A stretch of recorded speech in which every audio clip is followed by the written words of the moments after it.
Hello, in this short video I'm going to show you how you can organise your My Uploads folder by creating subfolders.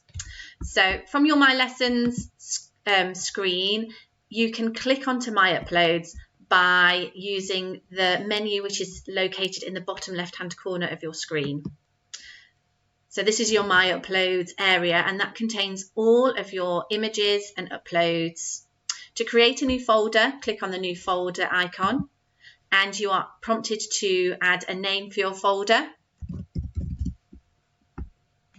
Pressing create inserts that folder directly into the area.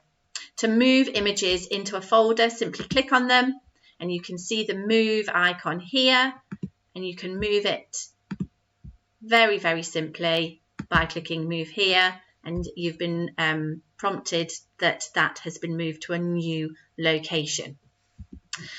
And that is it, creating folders within My Uploads and enabling you to sort your images with ease. If you have any questions about this or any other aspect of LessonUp, do get in touch via the chat function within the LessonUp website, or send one of us an email. We'll be more than happy to help.